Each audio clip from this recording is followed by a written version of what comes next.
Hi there, this is Ranjit, and in this video let's do the unboxing and have a first look at the Samsung Galaxy M30. The one that we have is having that 4GB of RAM, and the price quoted here is 16,490, but that's not correct. The pricing is actually 14,990. The 6GB RAM variant actually comes with 128GB of storage. As you can see, this comes with 64GB of storage, and this has that triple camera setup, and this one actually has a Super AMOLED screen, and that's still 5000 mAh battery, and in fact it has the same Exynos 7904 SoC that was found on the Galaxy M20. So you got to just slide it like this, and this comes out, and looks like some paperwork and stuff. And even in this M30 we don't have any case, so just some paperwork and stuff. They should have actually given a case, but yeah, that's what it is. And this is the handset itself, and this is also that blue color variant. We'll come back to the device later. And as you can see, the SIM tray is over here, and this is also actually having a USB Type-C port, guys, as you can see. So that's actually a nice thing. And the charger is also supposed to be a fast charger, that is 9 volts at 1.67 amps. This is actually the same charger that Samsung gives even on the Galaxy S10, S10 Plus. So 15 watt fast charger, that's what you're getting in the box. So that's what we get. So let me keep these things to the side. So guys, this is the device itself, and as you can see, again, it's the same polycarbonate kind of bag that we are having, that we've seen on the M20, but the color is a little bit different. That's what I've noticed. It has that gradient look. On the top it's more bluish, and on the bottom it's black, so it has that gradient color. Let me give you a physical overview first. On the top we have a secondary noise cancellation microphone, and the volume rockers here, power on off button. Bottom we have the vent for the speaker, USB Type-C port, main microphone, 3.5mm headphone jack, and on this end just the SIM tray. Again, this will be dual SIM, and we'll also have a dedicated SD card slot, as you can see. So that's actually a nice thing. But let's try to boot it up, and by the time it actually boots up and I set it up, let me give you a configuration overview. The Samsung Galaxy M30 is having a 6.4-inch Super AMOLED Full HD Plus screen in the 19:9 aspect ratio. It's powered by the Exynos 7904 octa-core processor. It has the Mali G71 GPU. It comes in 4 or 6 GB of RAM and 64 or 128 GB of storage. Moving to the rear camera setup, it's a triple camera. The main camera is a 13 megapixel at f1.9. Then we have the second camera, that's a wide angle lens at 5 megapixel, and also the third camera is a 5 megapixel, which is a depth sensing camera. Moving to the front facing camera, it's a 16 megapixel shooter, and we also have a fingerprint scanner and a 5000 mAh battery. So guys, I've just finished setting up this device, and the first thing that strikes you is that 6.4-inch Super AMOLED screen. Yes, now it has a AMOLED screen, hence as you can see the viewing angles are also really nice, and everything actually looks really punchy on this Super AMOLED screen. And we have a bunch of Samsung apps and Google apps obviously pre-installed.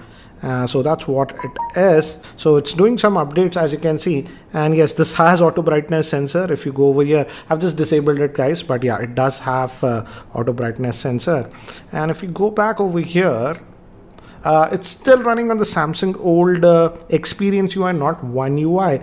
But if we go to About the Phone and Software Info, as you can see, it's still running on the Android version 8.1. So hopefully Samsung pushes out the Pie update on this, but as of now it's running on Android 8.1, and that Experience UI version is 9.5. Let's also look at the storage. How much do we get on this one? Let's go to device and storage.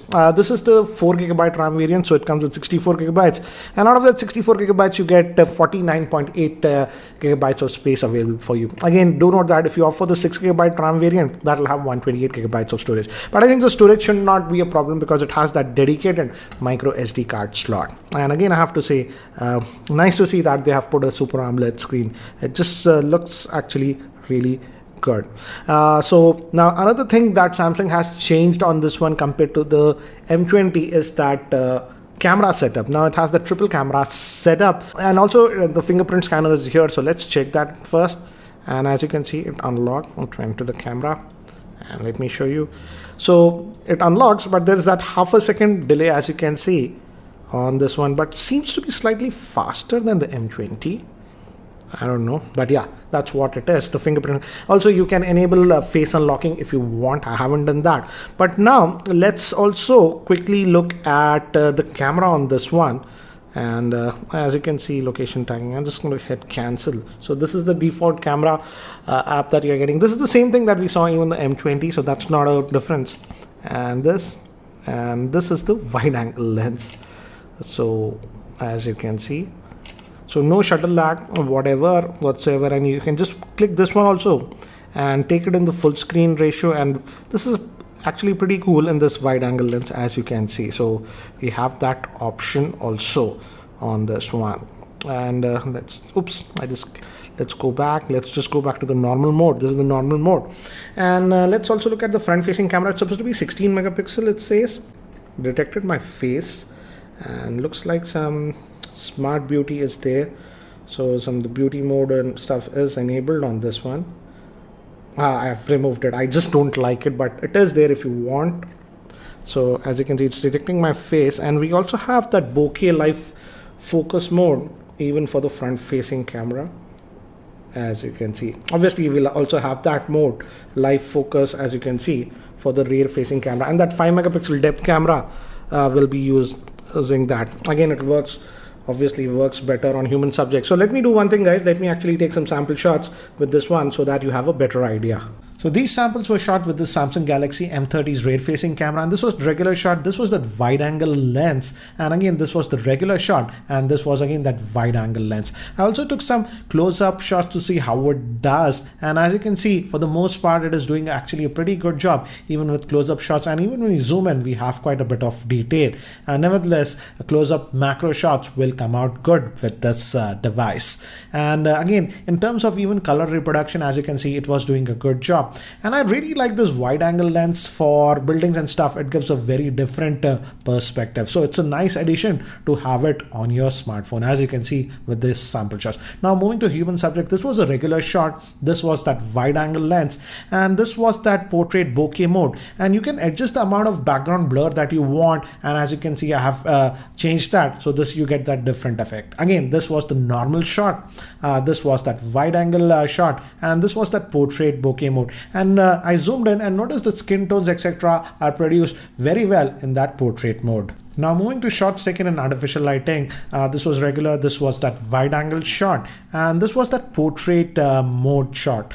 And again, one more regular shot, this was that wide angle lens, and again this was that portrait mode in artificial lighting. Moving to the front facing camera, I feel the 16 megapixel front facing camera is actually doing a very good job, as you can see from these samples. And we also have that portrait bokeh mode even with the front facing camera, and here also I feel it actually did a much better job compared to the Samsung Galaxy M20, and this was in artificial lighting conditions with the front facing camera. So guys, that's it for now for the unboxing and first look at the Samsung Galaxy M30 smartphone. And I definitely feel that in terms of display, it has that AMOLED screen, so it has that edge, and even in terms of camera performance, I feel it did actually a really good job. Definitely you saw that portrait shots were much better, and I feel the camera performance is much better than the M20 smartphone. And I also really like the fact that they still retain that 5000 milliamp hour battery with this one. So anyways, what do you guys think about this Samsung Galaxy M30?